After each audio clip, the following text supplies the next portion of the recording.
Acidentes de trabalho. Uma das coisas que incomoda ver é a condição de trabalho na construção civil, principalmente. Essa maldita lógica que a Lei 866 criou de contratar pelo menor preço, a gente vê trabalhadores em andrajos, né? Mal alimentados, talvez doentes, em serviços perigosos até, né?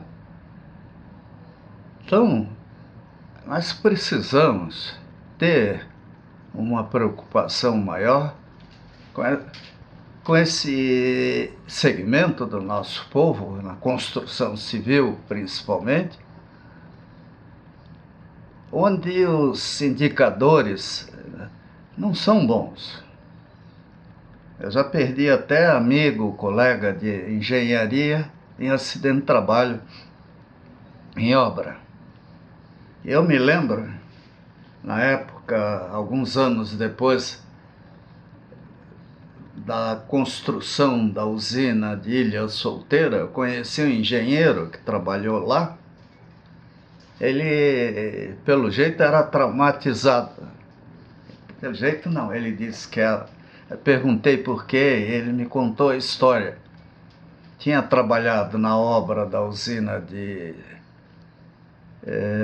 Ilha Solteira, e o que ele viu lá mexeu com ele.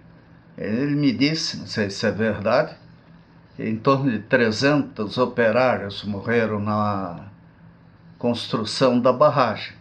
E que o cara caía lá dentro, ninguém parava, ia jogando concreto em cima. Algo semelhante eu vi num documentário sobre a construção de Brasília, né?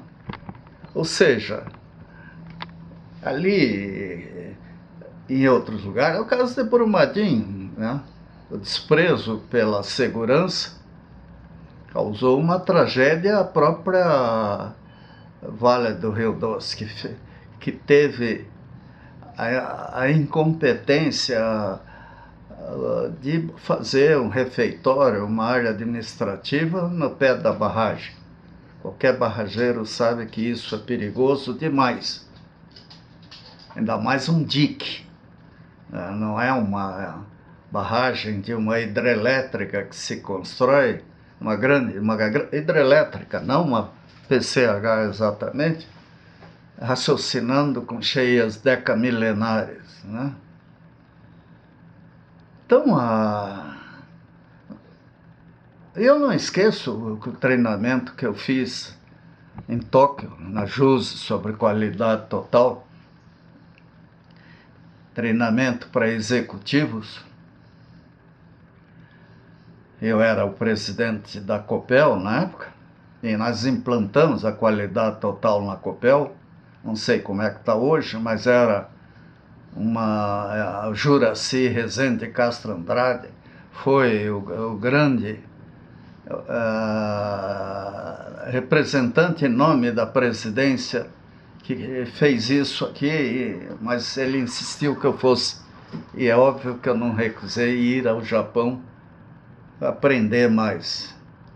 Porque se a diretoria de uma empresa não está convencida da necessidade da segurança, assim como um prefeito, governador, presidente da República, um grande empresário, os acidentes vão acontecer. Eu estava até vendo estatísticas aí, vendo até por estado, Maranhão, acho que é um estado campeão de acidentes, né? Suas razões. Mas a educação é fundamental. Lá em Tóquio, eu fiquei num hotel, lá no Shinjuku, era um hotel americano, enorme.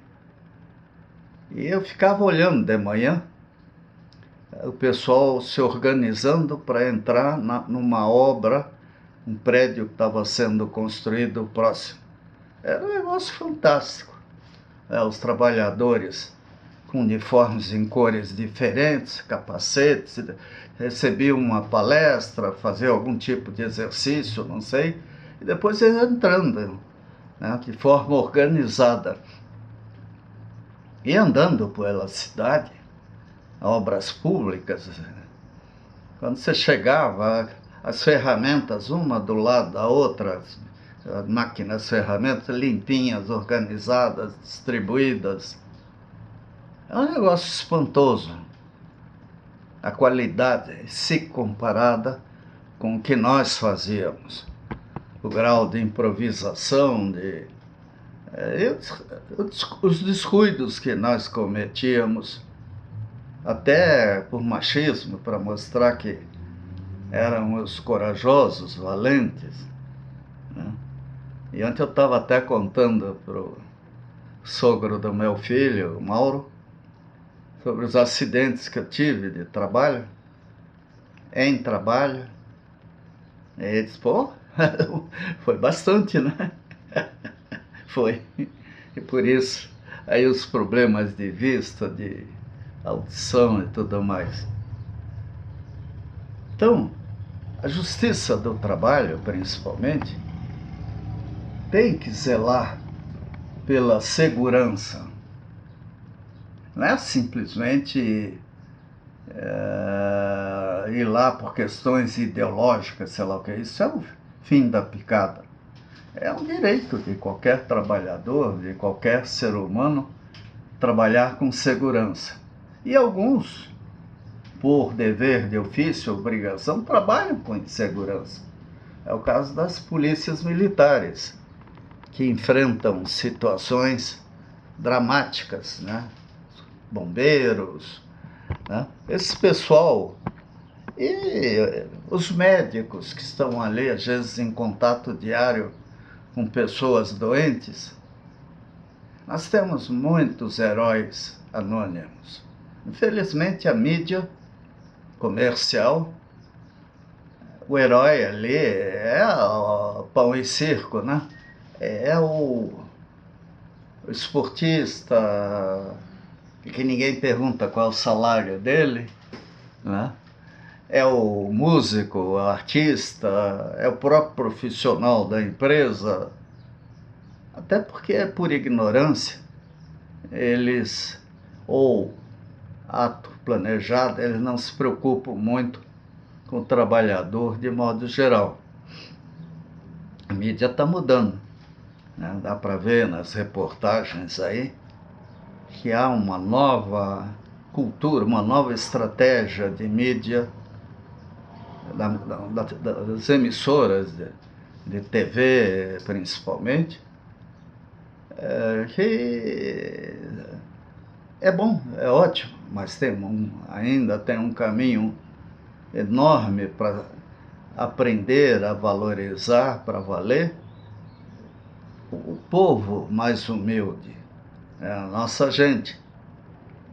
Não haveria desemprego no Brasil se as exigências de trabalho não fossem adequadas. Porque, se isso acontecesse, nós teríamos muito mais escolas, né? Escolas boas, escolas profissionais, primeiro grau, né?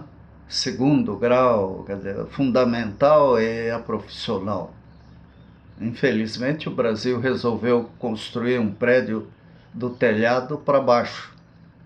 Então, nosso povo corre agora atrás do prejuízo, que é imenso. Então, a justiça do trabalho, os nossos políticos, têm um desafio grande. Não é só o pessoal das Forças Armadas que arrisca a sua vida. Nós temos heróis sem farda. E esses heróis, infelizmente, eles não são valorizados de forma adequada.